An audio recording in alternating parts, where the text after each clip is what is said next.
মরে যাওয়ার 24 ঘন্টার মধ্যে আপনার শরীরের সাথে কি কি হবে আপনি কি সেটা জানেন? বর্তমান বিজ্ঞান বলছে মানুষকে যখন দাফন করা হয় তার 24 ঘন্টার মধ্যে মানুষের শরীরে এই পোকার উৎপত্তি হয় এবং এই পোকাগুলো শরীরকে খেতে থাকে ও অন্যান্য পোকাগুলোকে আমন্ত্রণ করতে থাকে গন্ধের মাধ্যমে।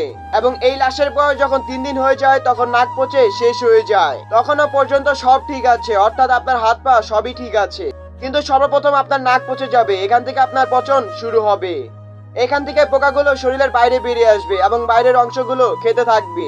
আপনার লাশের বয়স যখন 6 দিন হয়ে যাবে তখন আপনার হাত ও পায়ের নখগুলো খসে পড়তে থাকবে।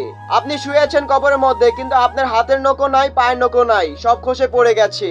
লাশের বয়স যখন 9 দিন হয়ে যায় তখন আপনার চুল ও যে অঙ্গ প্রত্যঙ্গগুলোতে চুল বা লোম আছে সেগুলো খসে খসে পড়তে থাকে। কবরে শুয়ে আছেন, আপনার হাড়গুলো শুয়ে আছে কবরে, কিন্তু আপনার শরীরের কোথাও চুল বা লোম নেই, সব খসে পড়ে গেছে মাটিতে।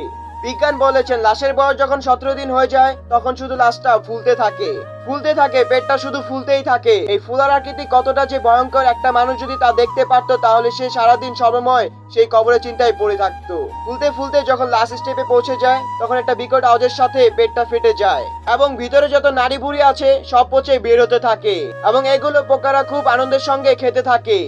খেতে খেতে যখন এই লাশের বয়স 60 দিন হয়ে যায় তখন এই লাশের শরীরে 1 ইঞ্চি কোনো গোস্ত থাকে না, কোনো চামড়া থাকে না, সবকিছু একেবারে শেষ হয়ে যায়। 60 দিন যখন হয়ে যাবে তখন কোনো গোস্ত থাকবে না, চামড়া থাকবে না, কোনো চর্বি থাকবে না, কোনো শীত থাকবে না, কিছু থাকবে না, শুধুমাত্র হাড়গুলো পড়ে থাকবে। যে শরীর নিয়ে আপনি দুনিয়ায় এত বড়াই করেছেন, অহংকার করেছেন, সেই শরীরের যত্ন নিতে আপনি দেশি বিদেশি কসমেটিক্স ব্যবহার করেছেন, কিন্তু সেই শরীরটি আপনি ইসলামের পথে কাজে লাগাননি। আল্লাহ পাকের দেয়া শরীর আপনি কখনো আল্লাহ পাকের জন্য ব্যবহার করেননি। হালাল হারাম তোয়াক্কা না করে এই শরীরকে সর্বদা ব্যস্ত রেখেছে। আপনার এই শরীরের সবকিছু 60 দিনের মধ্যে শেষ হয়ে যাবে, আর কিছুই অবশিষ্ট থাকবে না।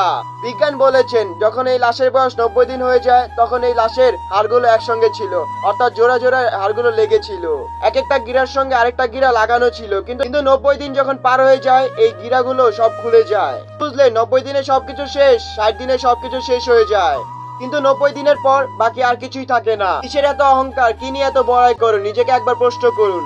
সৃষ্টিকর্তা আমাদের সবাইকে বোঝার ক্ষমতা দান করুক।